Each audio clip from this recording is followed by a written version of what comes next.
घुटना, कंधा या कमर, चाहे जैसा हो दर्द, डॉक्टर ऑर्थो आपको देता है दर्द से पूरी आजादी, एक भरपूर जिंदगी।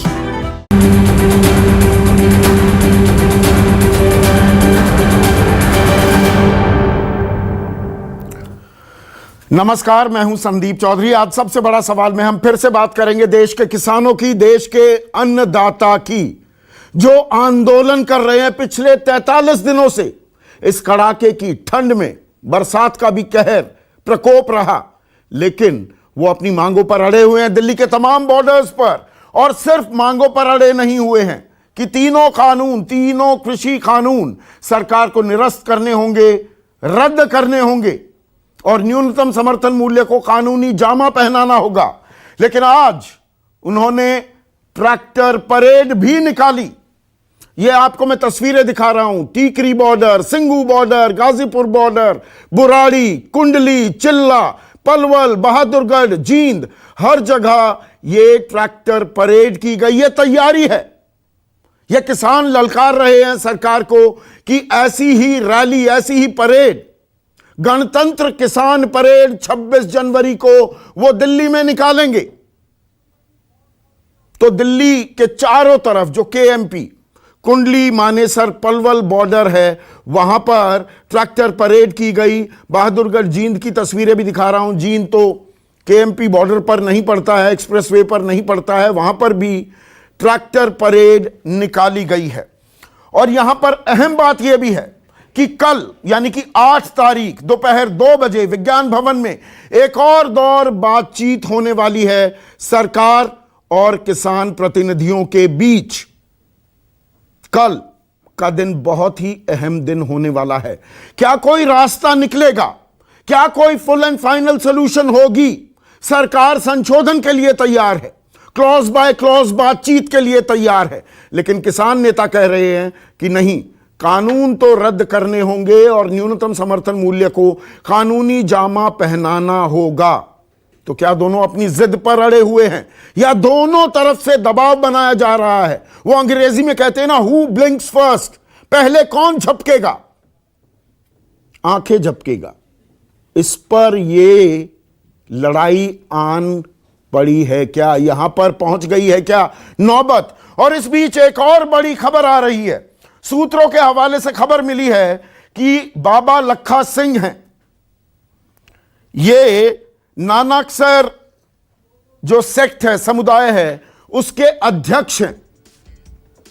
उन्होंने बात की है, मुलाकात की है केंद्रीय कृषि मंत्री, केंद्रीय कृषि और किसान कल्याण मंत्री नरेंद्र सिंह तोमर से।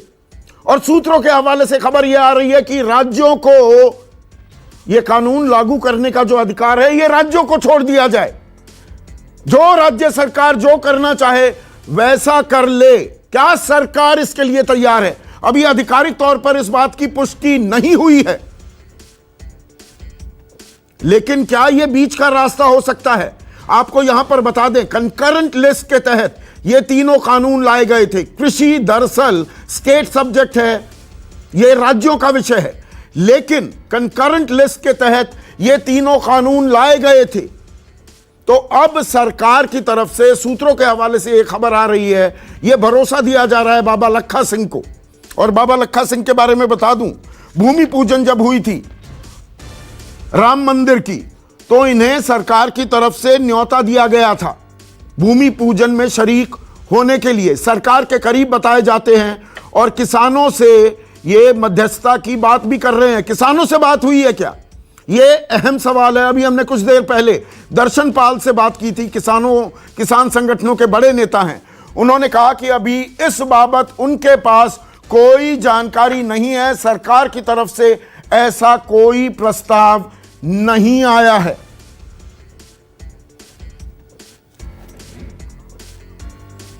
तो ऐसे में आज का सबसे बड़ा सवाल, किसानों के शक्ति प्रदर्शन से दबाव में आएगी सरकार,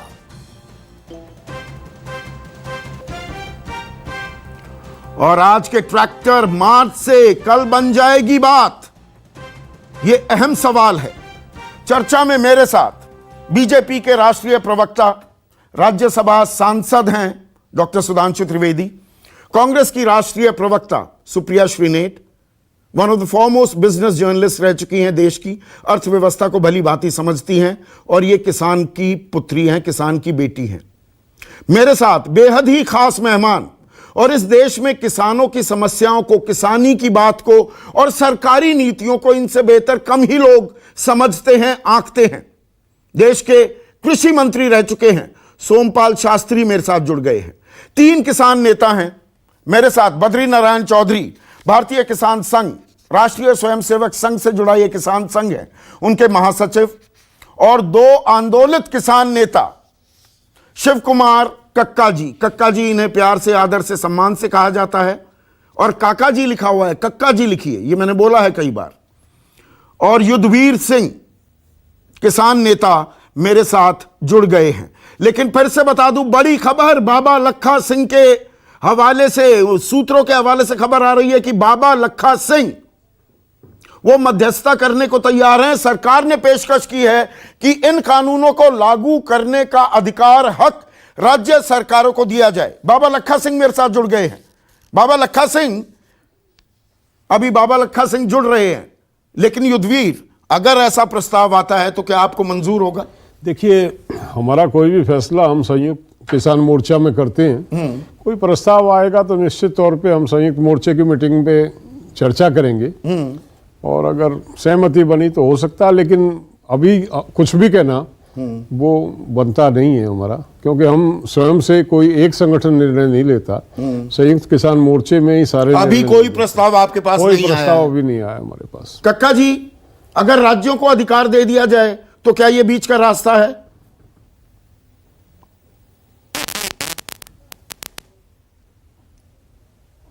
वो बांटने का कुप्रयास है सरकार का। हम लोग बैठेंगे, संयुक्त किसान मोर्चे की बैठक होगी, बैठक में चर्चा की जाएगी और सर्वसम्मति जो निर्णय लिया जाएगा उस पर पूरा संयुक्त किसान मोर्चा एक साथ उस निर्णय को पालन करेगा। अभी हमारे पास इस संदर्भ में कोई जानकारी नहीं आई है, केवल चैनलों के हवाले से जानकारी मिली है कि बाबा लखा सिंह जी के मध्यस्थता के लिए सरकार ने उनको बुलाया है।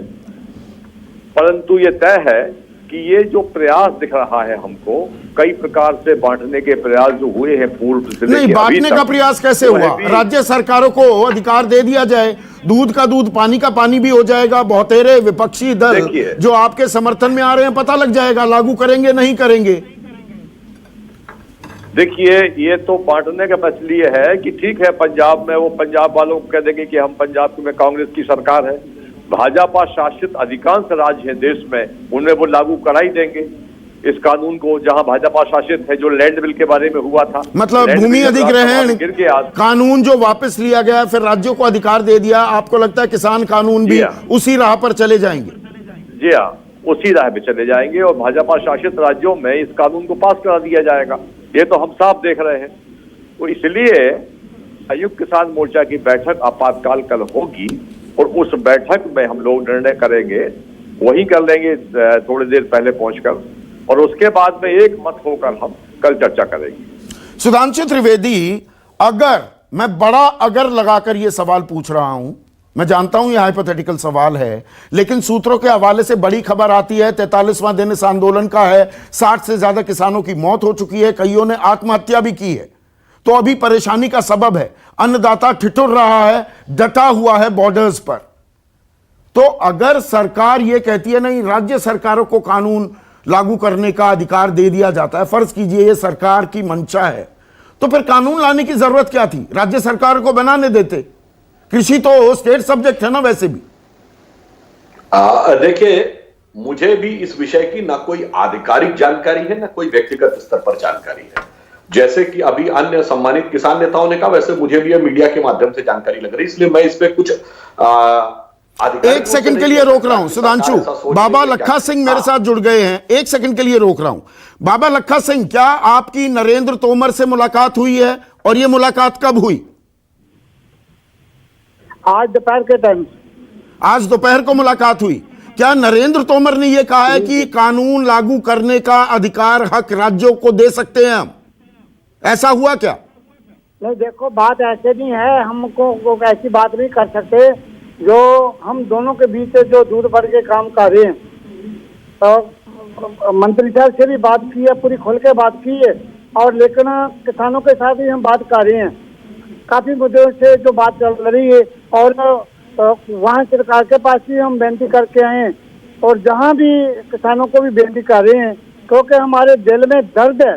जो हमारे गोरे भाई बाबा राम सिंह जी पिछले जिन शरीर की विभूति वार गए ने, और बच्चे, छोटे छोटे बच्चे, वृद्ध मातामा जो और इतने संघर्ष में आके इतनी ठंड में बैठे हुए, जो दर्द है वो बर्दाश्त नहीं हो रहा है, इसीलिए हमने कदम उठाया कि दोनों नहीं बाबा आपके दिल में किसानों के लिए दर्द है, बहुत अच्छी बात है। सरकार के मन में भी दर्द है क्या? 43 दिनों में खालिस्तानी कहा गया, आतंकी कहा गया, पाकिस्तान और चीन से समर्थित कहा गया, ये सारी बातें कही गई ना किसानों को।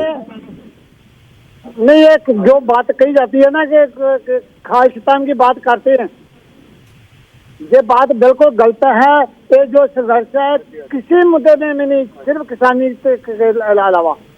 तो आप किससे मुलाकात करने जा रहे हैं? आप दर्शन पाल से, बलबीर सिंह रजेवाल से किससे बातचीत करेंगे और कब करेंगे बाबा? नहीं, बात चल रही है, कल तक पूरी कंप्लीट होगी, अभी नहीं होगी, कल तक कंप्लीट होगी।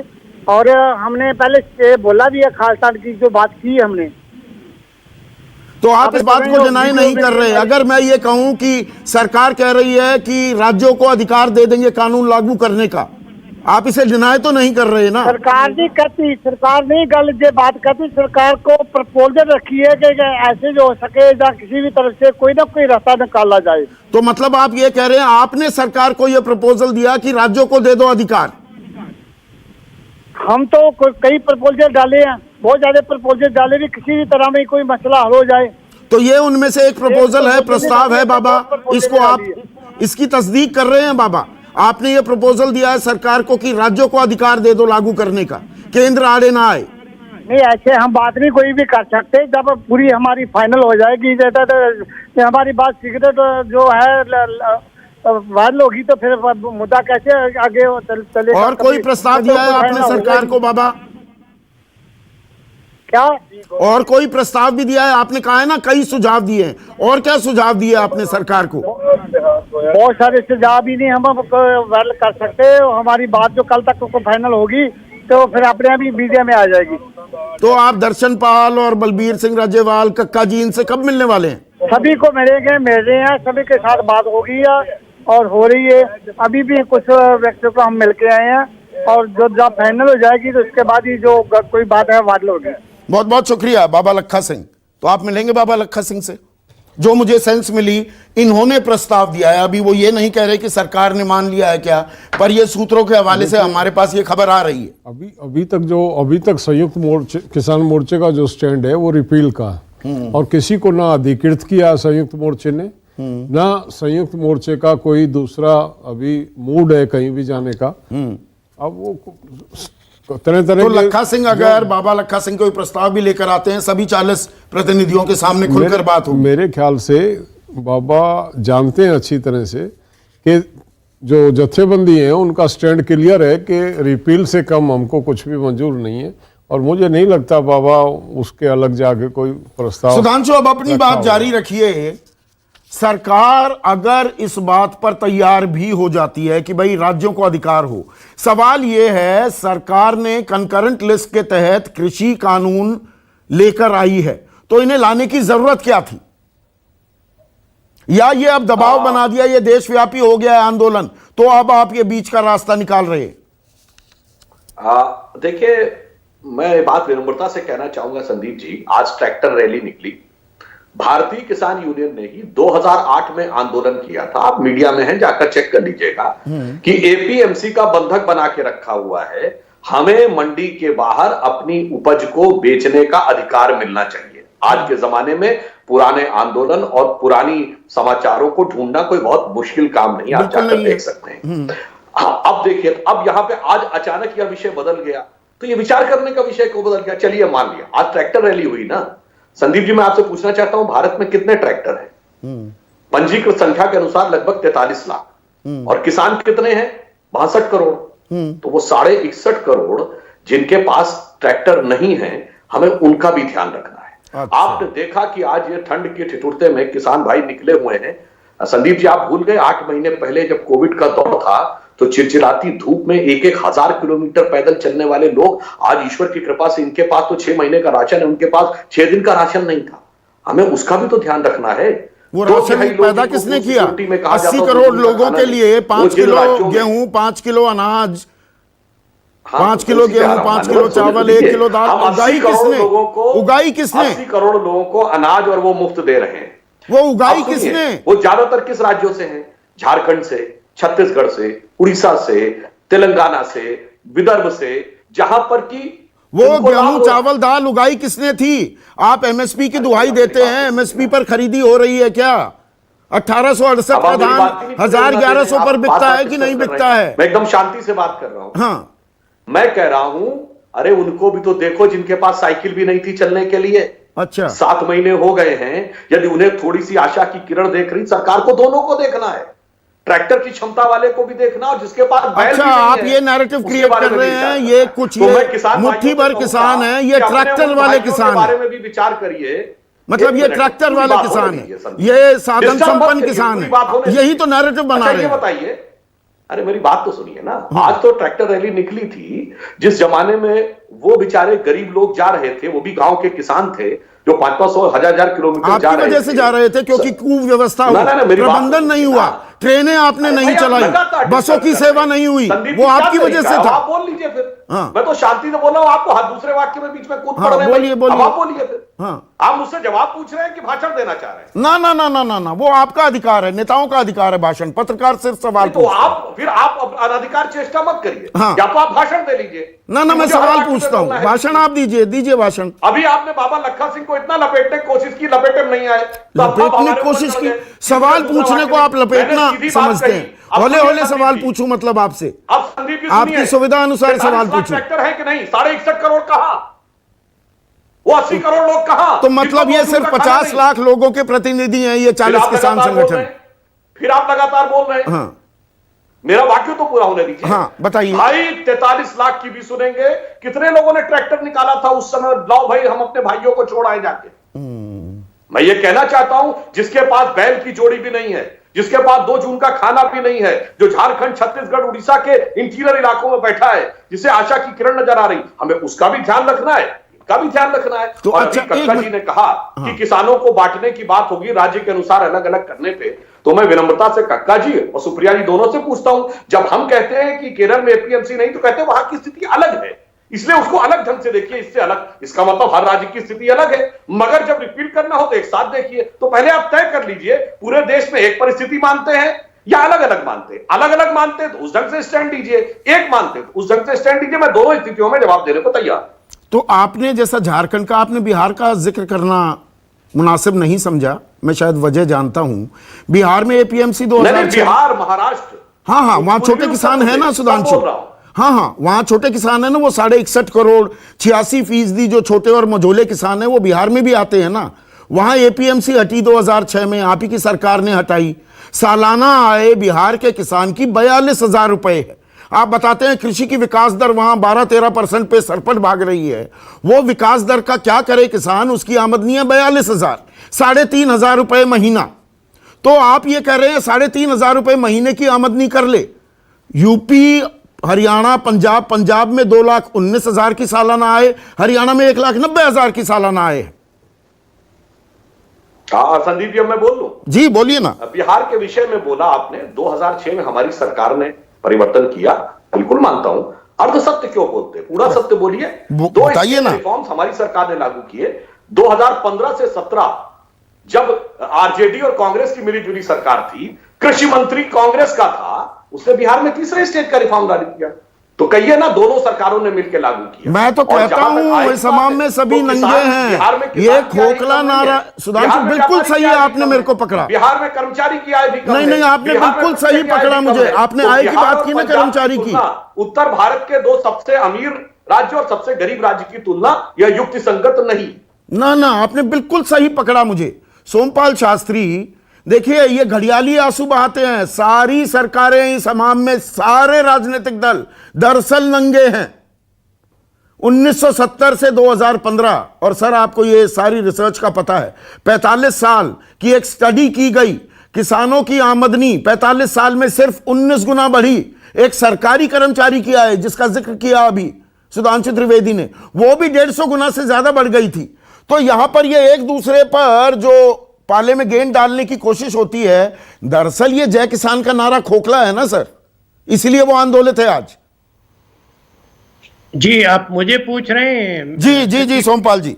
देखिए, आपने कई विषय छेड़ दिए। पहले तो मैं भाई सुधांशु जी की बात का एक उत्तर दूं कि वो जो 61.5 करोड़ जिनकी इनको चिंता है, जो बिना ट्रैक्टर वाले किसान हैं, वही अधिकांश किसान ऐसे हैं जिनकी फसल को न्यूनतम समर्थन मूल्य पर खरीदने की चिंता किसी सरकार ने नहीं की आज तक।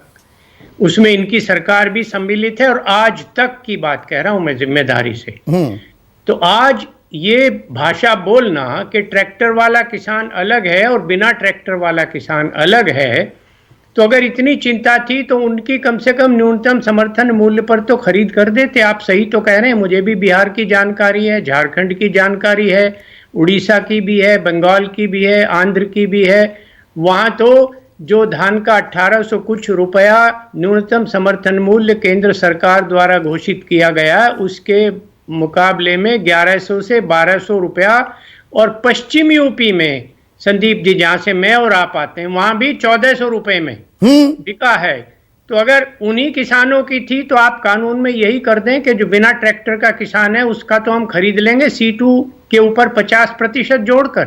कौन मना कर रहा है? तो अगर उनके लिए आज आप उस भाषा को बोल रहे हैं तो अब तक कितनी चिंता की है उसका क्या रिकॉर्ड है? ये भी एक स्पष्टीकरण जो है वो वांछित है, अपेक्षित है सत्ता पक्ष से। तो इसके विषय में तो मेरा ये उत्तर है। जहां तक न्यूनतम समर्थन मूल्य की बात है और आंदोलन की बात है, संदीप जी, आंदोलन की पृष्ठभूमि है विश्वास की समाप्ति सरकार के साथ, जनता के, खासतौर से इस संदर्भ में किसान के परस्पर विश्वास का डिगना, हिलना, समाप्त होना, जिसको अंग्रेजी में ट्रस्ट डेफिसिट की संज्ञा दी जाती है। उसकी क्या पृष्ठभूमि है? 2014 के चुनाव प्रचार के दौरान, अभियान के दौरान, किसान से संबंधित जिस मुद्दे का सर्वाधिक प्रचार किया गया था भारतीय जनता पार्टी के द्वारा, वह था स्वामीनाथन आयोग की उस सिफारिश को लागू करना जिसमें उन्होंने कहा था कि C2 के लागत के स्तर के ऊपर 50% जोड़कर सभी जिन्सों के दाम दिए जाएं, सभी जिन्सों के। तो उसके बाद 1 वर्ष तक जब कुछ नहीं किया सत्ता में आने के बाद, और उस नारे का लाभ मिला भारतीय जनता पार्टी को, मैं भी बहुत खुश हुआ और मिलना चाहिए था क्योंकि बहुत सकारात्मक बात कही थी इतनी ठोस तरीके से।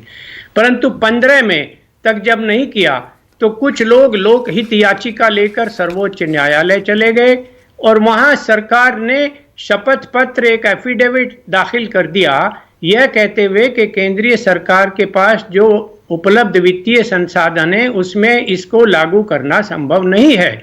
तो सवाल यह आया कि यदि संभव नहीं था तो जो दल पहले 6.5 वर्ष केंद्र सरकार में रह चुका है, उसे अनुभव है, तो इतना गैर जिम्मेदाराना वायदा और इतना वाइल्ड प्रॉमिस क्यों किया गया? नहीं, प्रधानमंत्री तो अभी भी कह रहे हैं सोमपाल जी कि हमने लागत का 1.5 गुना दाम दिया है, वो तो ताल ठोकते हैं इस बारे में।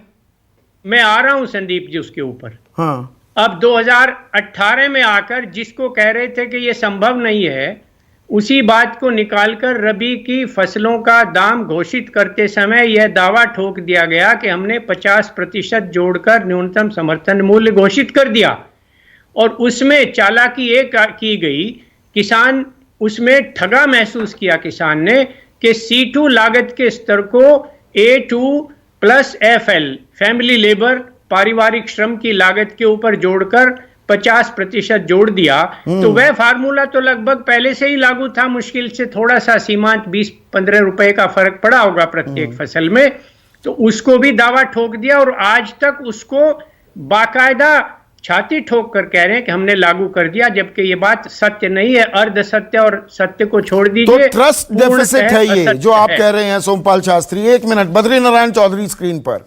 बद्री नारायण, सोमपाल शास्त्री यहां पर कह रहे हैं कि ये ट्रस्ट डेफिसिट है और किसी भी सरकार ने किसानों की किसानों का संज्ञान नहीं लिया है। लेकिन यहां पर 61.5 करोड़ की जो बात है, मतलब ये ट्रैक्टर चलाने वाले किसान आंदोलन कर रहे हैं। किसानों को कितनी संज्ञाएं दी जाएंगी? ट्रैक्टर वाला किसान, जीन्स पहनने वाला किसान, अंग्रेजी बोलने वाला किसान, अरे ये तो अच्छे खाते पीते घर के किसान। मतलब ये किसानों में ही कई तरह के किसान हो गए क्या? ट्रैक्टर वाला किसान कोई और है। लोगों के पेट में दर्द होने लगा नेशनल मीडिया में, अरे ये तो जीन्स पहनते हैं किसान, अरे किसान अंग्रेजी में बोल रहा है। क्या फक्कड़ बनकर बैठा रहे? फक्कड़ ही है सारे किसान, धोती कुर्ता पहनते हैं, दिमाग से पैदल हैं किसान। यह नैरेटिव बना जाएगा देश में।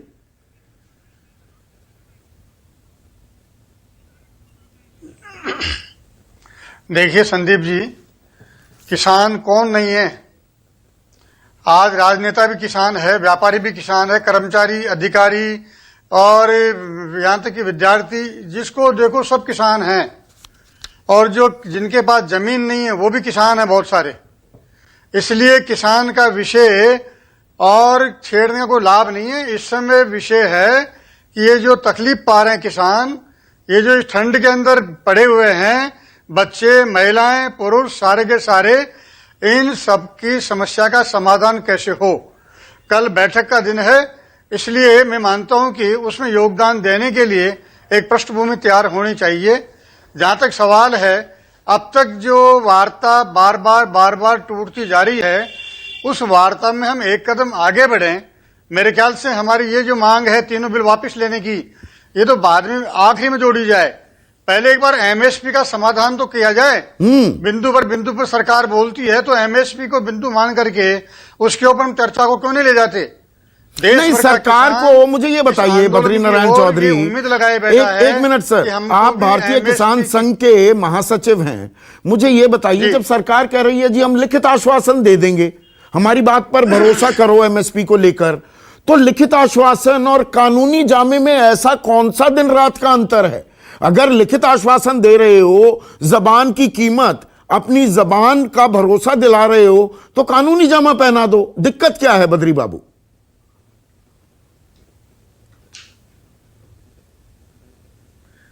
देखिए, आप भी बात को समझ रहे हैं, लेकिन लिखित आश्वासन आज वाली एमएसपी की बात कर रहे हो या जो किसान मांग रहे हैं उसकी बात कर रहे हैं? यहां तो किसान कह रहा है मंडी के बाहर और मंडी के भीतर दोनों जगह एमएसपी चाहिए। इसलिए उसके बारे में लिखित या मौखिक घोषणा तो जब प्रधानमंत्री कहते हैं, देश के कृषि मंत्री कहते हैं, बीजेपी के अध्यक्ष जेपी नड्डा कहते हैं एमएसपी था, है और रहेगा, और आपको एमएसपी पर बेचना है तो मंडी जाओ, सरकारी मंडी, और ऊपर के दाम मिल रहे हैं तो कारोबारियों के पास जाओ। वो कह रहे हैं ऊपर के ही मिलेंगे, तो भाई ऊपर के मिलेंगे तो नीचे को फ्लोर सीलिंग कर दो। कॉमन सेंस की बात है। मैं इसीलिए निवेदन कर रहा हूं जी कि एक बार किसान नेताओं को सरकार के साथ बिंदु बाई बिंदु पर बैठ करके ऐसे बिंदु का विस्तार तो करना चाहिए, ताकि सरकार की मंशा क्या है वो सामने आएगी। हम वहां से उठ के क्यों आते हैं? हमारी आप पहली मांग को आखिरी मांग बनाने में क्या दिक्कत है? नहीं, जायज बात है। इसलिए एमएसपी सबसे बड़ा मुद्दा है, उसका समाधान देश भर का किसान चाहता है। युद्धवीर, देश भर का ये जायज बात कह रहे हैं क्या बद्री बाबू? बद्री नारायण जी, कि आप तीनों कानून वापस लेने की मांग को लास्ट के लिए रखिए, पहले न्यूनतम समर्थन मूल्य को कानूनी जामा पहनवाइए। देखिए, हमारा कुछ नहीं है, 4 मांगे हमारी थी, 2 मांगों को सरकार ने पहले उठा के उस पर बात कर ली, हमने कोई एतराज नहीं किया। और हमने पिछली मीटिंग में कहा कृषि मंत्री जी से कि आप एमएसपी पे बात कर लो, इसको अभी छोड़ देते हैं, आप एमएसपी पे बात कर लो। लेकिन वो उस पर एमएसपी पे बात उन्होंने चला ही नहीं, वो उन पे कहते रहे कि बिंदुवार बात करो। तो बिंदुवार बात उसमें हमारी है ही नहीं, रिपील करने की हमारी बात है, और वो बात हम रखते रहे वहाँ पे, और उसी बात पे गतिरोध बना रहा और मीटिंग समाप्त हो गई। तो हम एडमेंट नहीं है कि हमको पहले रिपील वाली बात करनी है, एमएसपी पर नहीं करनी। बद्री नारायण जी बिल्कुल ठीक कह रहे हैं, एमएसपी बहुत ही महत्वपूर्ण है, और ये भी ठीक कह रहे हैं कि कहीं ना कहीं तीनों बिलों से ज्यादा महत्वपूर्ण एमएसपी है। पूरे देश के किसान के साथ जुड़ी हुई मांग एमएसपी की है, और एमएसपी भी C2+50 वाली, उन्होंने ये भी कहा, ये A2+FL वाली नहीं। एमएसपी की जो बात है वो तो हम क्लियर कह रहे हैं, ये तो इनका वादा, इनका मैनिफेस्टो दरअसल मैं का तो वादा। कहूंगा एमएसपी भी नहीं, लाभकारी मूल्य मिलना चाहिए किसान को। बेसिक लाभकारी मूल्य मिलना चाहिए। इस कायदा तो यही बनता है कि किसी भी कोई भी उत्पादक है वो उसको प्रॉफिट के भाई कार कंपनियों ने 50,000 दाम बढ़ा दिए ना अपनी कारों के, लेकिन तो यहाँ किसान के अगर बीज के, कीटनाशक के, ट्रैक्टर पर जीएसटी, टायर पर जीएसटी कितने दाम बढ़ते हैं तो वो भी अपनी कीमत बढ़ाए ना। कितना असहाय है किसान, वो एमएसपी मांग रहा है, वो नहीं मिल रहा है। मिनिमम सपोर्ट प्राइस, एमएसपी जिसको न्यूनतम एमआरपी नहीं। अब आप देखें, आप संदीप जी देखें, उत्तर प्रदेश में 1 नवंबर से गन्ने का सीजन शुरू हो गया। 5 नवंबर से खरीदी हो गई। तीसरा महीना चल रहा और आज तक हमारी पर्ची मिल रही है, उस पे 000 उस पे कीमत नहीं, कीमत नहीं है, इस सीजन की कीमत नहीं है। मैं आंकड़ा बता दूं और सुधांशु इस पर गौर कीजिएगा। सुप्रिया मैं आ रहा हूं, sorry to keep you waiting, एक सेकंड मैं आंकड़ा बता दूं। पिछले साल के अभी भी पर्चियां जो हैं, और समझते हैं सोमपाल शास्त्री मुझसे भी बेहतर, पर्ची सिस्टम होता है, पर्ची होती है, आप बुग्गी में भर के, ट्रॉली में भर के अपने गन्ने ले जाओ। तो मार्च तक के, बहुत जगह तो मार्च के पैसे नहीं आए और ज्यादातर जगह अप्रैल में और जून 2 तक खरीदी हुई थी। उत्तर प्रदेश में 2470 करोड़ रुपए बकाया हैं। और इस साल, सुधांशु ध्यान रखिएगा इस फिगर को, इस साल 5 नवंबर से खरीदी शुरू हो चुकी है। पर्ची पर कीमत 000, स्टेट अशोर्ड प्राइस अभी तक डिक्लेयर नहीं किया है योगी सरकार ने। पिछले साल की ही 315 और 325 रुपए की कीमत दी जा रही है, पर्ची पर लिखा जा रहा है 000। 11,660 करोड़ का गन्ना खरीदा जा चुका है और अभी तक 2,427 करोड़ की पेमेंट हुई है। 9,000 करोड़ की पेमेंट बची हुई है। 14 दिन के अंदर पेमेंट करनी होती है। ब्याज की तो मैं बात कर ही नहीं रहा हूं। तो ऐसे में सुप्रिया, मैं कमिंग बैक टू बाबा लखा सिंह। बाबा लखा सिंह, जो ये सूत्रों के हवाले से खबर आ रही है, सरकार अगर ये कहे कि राज्य सरकारों को अधिकार दे दिया जाए, वो लागू करना चाहे करें, ना करना चाहे ना करें, क्या एक रास्ता निकलता है?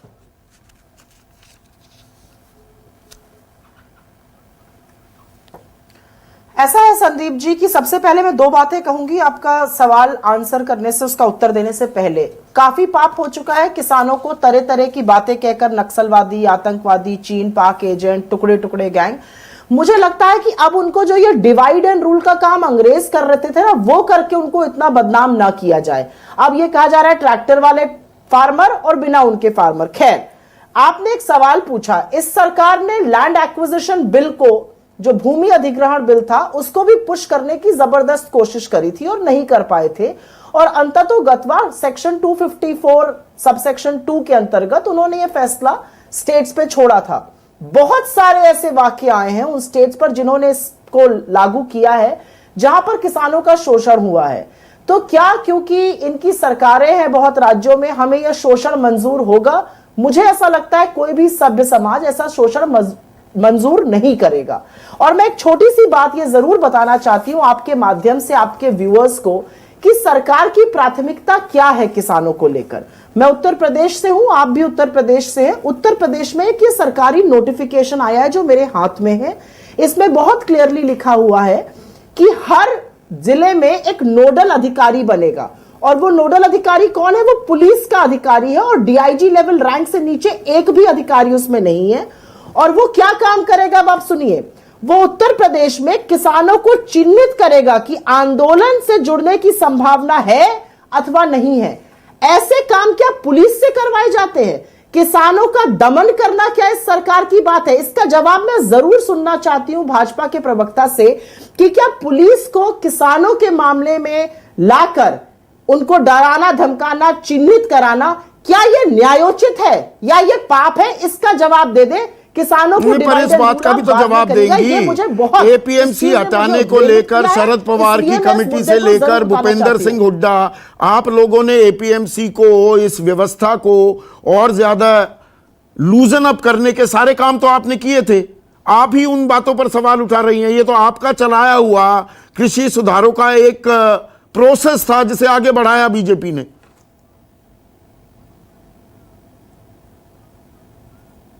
नहीं, मैं आपसे बिल्कुल डिसएग्री करती हूं, आपसे मैं सहमत नहीं हूं और इसलिए सहमत नहीं हूं क्योंकि हमारी 10 साल सरकार थी।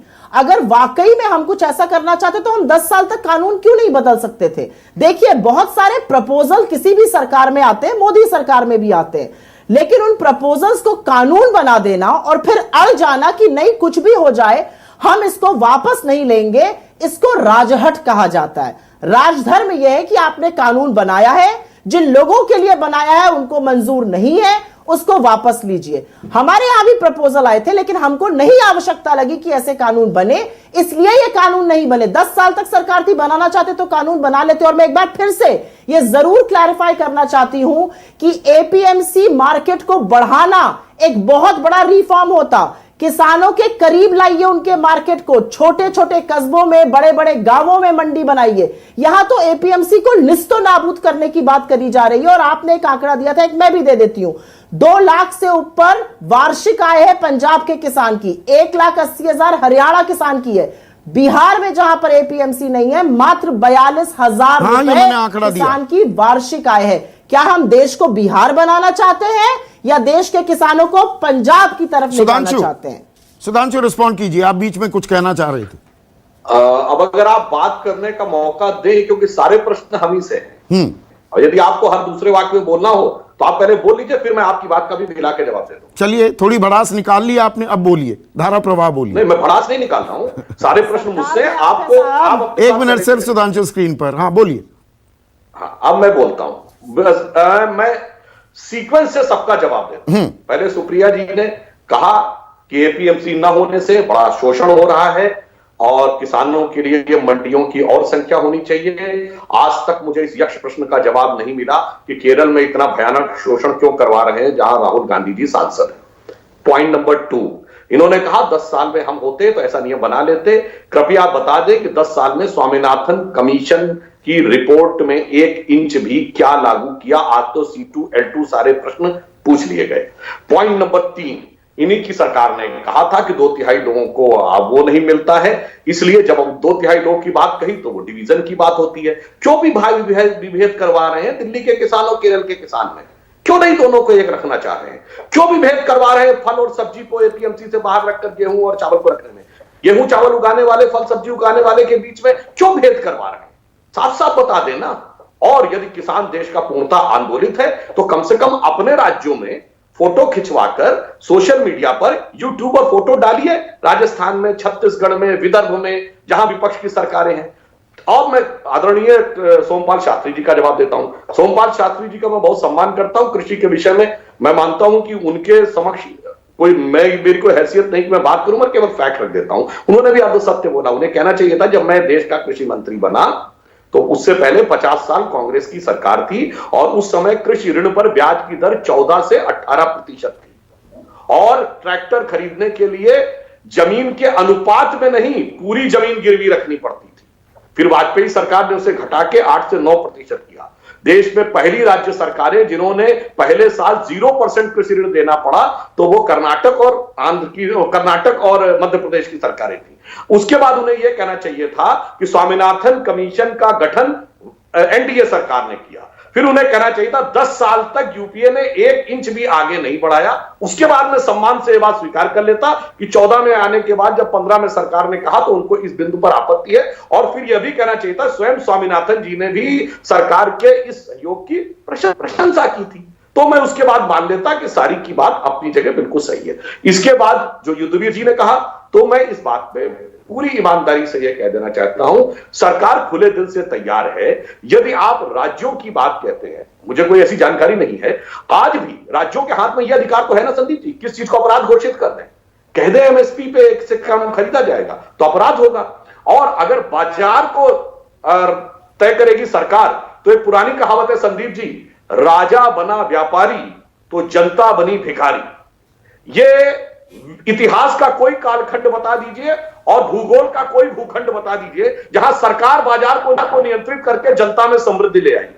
मैं चुनौती के साथ कहता हूं, आप भी विद्वान पत्रकार हैं देश के, आप मुझे बता दीजिए हिस्ट्री का कोई इलाका और दुनिया अब का 3 कोई देश जहां बाजार पे सरकार नियंत्रण करके, तो जिन लोगों ने किया, अरे भाई सबको छूट। अच्छा एक और बात समझिए आप, हाँ। बढ़िया अब 30 सेकंड में पूरा आपको कीजिए। जो मन आ रहा बोल रहे हैं, हाँ। सरकार ये तय करेगी दूरदर्शन पे क्या बोला जाए। आपको ये कहे नहीं, न्यूज 24 पे भी वही बोला जाना चाहिए जो दूरदर्शन पे है, तब हमें स्वतंत्रता मिलेगी। तो ये कैसे संभव? ठीक है, अब 3 पॉइंट, अब देखिए 3 मिनट बची हैं। सुधांशु अब तीन पॉइंट जो आपने सोमपाल शास्त्री को रीबट किया वो अपने आप करेंगे, उस पर अपनी बात को डिफेंड। आपने केरल का उदाहरण दिया, बहुत लोग केरल का उदाहरण दे रहे हैं। सुधांशु मैं दर्शकों को बता दूं, केरल में कभी एपीएमसी एक्ट थी ही नहीं। केरल एक अलग अलहदा, 6 राज्य ऐसे हैं, अकेला नहीं है। केरल में 82 से 85% जो उपज होती है वो प्लांटेशन क्रॉप्स और स्पाइसेस की होती है। रबर, नारियल, वहां पर लौंग, काली मिर्च वगैरह वगैरह वगैरह, उन सबके बोर्ड्स हैं। और वो बोर्ड जो लाभकारी मूल्य है उस पर भी 20% ऊपर देती है। एमएसपी की बात भूल जाइए। तो ये बिल्कुल गलत उदाहरण है जो आप केरला का दे रहे हैं। ये ऐसा केरला का उदाहरण ना दिया कीजिए। एक सेकंड, मैं भी आपको, अभी बहुत टाइम है ना, अभी रुकिए। दूसरी बात आपने कही कि राज्य जितना अपना खरीद करना चाहे कर लें, वो नहीं हो रहा है। 60 लाख पैडी की प्रोक्योरमेंट का एफसीआई ने एक मौखिक आश्वासन दिया छत्तीसगढ़ सरकार को। 47 लाख टन के बाद वहां कोई खरीदी नहीं हो रही। एफसीआई ने बोर्ड लगा दिए हैं कि हमारे गोदाम में कोई जगह नहीं है। समझे? तो सरकार अगर खरीदी बंद कर देगी, यह बड़ी कन्वीनियंट सिचुएशन होती है कि राज्य खरीद लें, उसमें से केंद्र को भी तो खरीदना है। और इसी समस्या में एफसीआई का डिसमेंटलिंग जुड़ा हुआ है, जिसकी रिकमेंडेशन 2015 में शांता कुमार कमेटी रिपोर्ट ने दी थी। आपको दूंगा मैं रिबट करने का पॉइंट। 40 सेकंड में सोमपाल शास्त्री आपसे सवाल पूछा, ट्रैक्टरों का उदाहरण दिया सुधांशु त्रिवेदी ने। देखिए, मैं ये कहना चाहता हूं कि आज की जो बहस है संदीप जी, समय कम रहता है और इसीलिए मैं पैनल डिस्कशंस में आने में संकोच करता हूं। इतना विशद विषय है, ये भटक जाता है अपनी जगह से। चर्चा इस बात पर हो रही है कि जो वर्तमान आंदोलन है उसकी पृष्ठभूमि क्या है, उस किसान को सरकार के प्रति अविश्वास क्यों हुआ। तो मेरी बात आपने बीच में रोक दी थी। 2 बात मैं और जोड़ना चाहता हूं कि 2016 में वर्तमान सरकार ने यह कहना शुरू किया कि हम आय दोगुनी करेंगे किसान की। तो हम जैसे जो लोग थे उन्होंने एक सवाल पूछा जो वाजिब था कि उसका टाइम फ्रेम क्या है, रोड मैप क्या है। तो टाइम फ्रेम दिया 2022।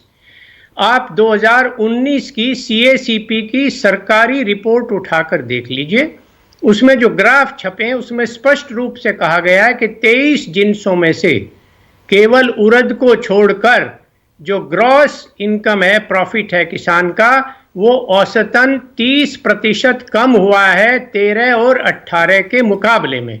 आज चर्चा केवल इस बात पर हो रही है। मैं अपनी बात समाप्त यह कहकर करूंगा कि वर्तमान आंदोलन में किसानों का विश्वास जीतने के लिए सरकार को निश्चित रूप से 3 चीजें करनी चाहिए। एक तो ये कि न्यूनतम समर्थन मूल्य का वैधानिक अधिकार किसान को दिया जाए। उसी परिभाषा से सरकार की जिम्मेदारी हो कि यदि उससे कम भाव जाता है तो एक एक दाना प्रत्येक किसान का, प्रत्येक जिन्स का न्यूनतम समर्थन मूल्य पर खरीदा जाए।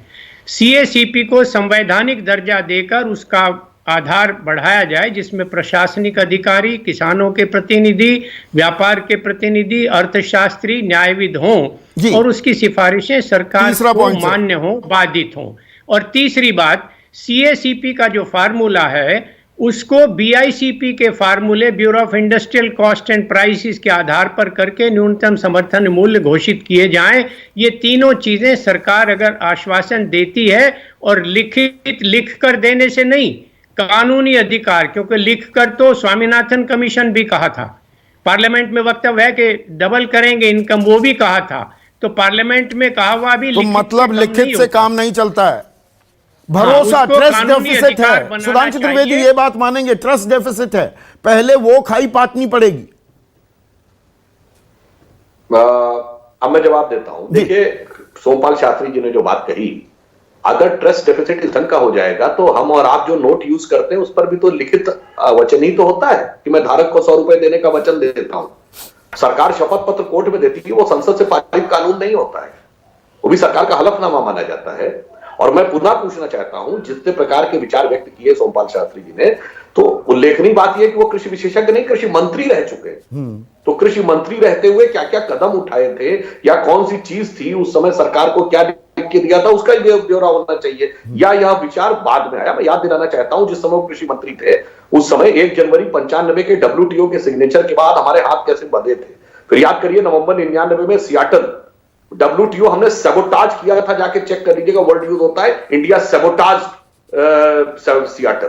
फिर 2001 में दोहा और 2003 में जाके हमने कैसा किया। और एक वाक्य और, संदीप जी आपने एक बड़ी अच्छी बात कही कि केरल में अलग प्रकार की चीजें, वहां APMC कभी नहीं है, इसलिए उदाहरण नहीं देना चाहिए, उदाहरण नहीं देना चाहिए। बस यहीं से तो मैं इसका अर्थ हो गया ये वाली APMC सब जगह लागू नहीं होती। चलिए ठीक है, Supriya 30 second, I have run out of time, पर मैं आपको 30 सेकेंड दूंगा। यहां पर जो सुधांशु कह रहे हैं कि भाई ये नोट जो हमारे करेंसी है, आई प्रॉमिस टू पे द बियरर, प्रॉमिसरी नोट ही तो है, तो सरकार लिख कर दे दे तो दिक्कत क्या है? Last comment 30 seconds.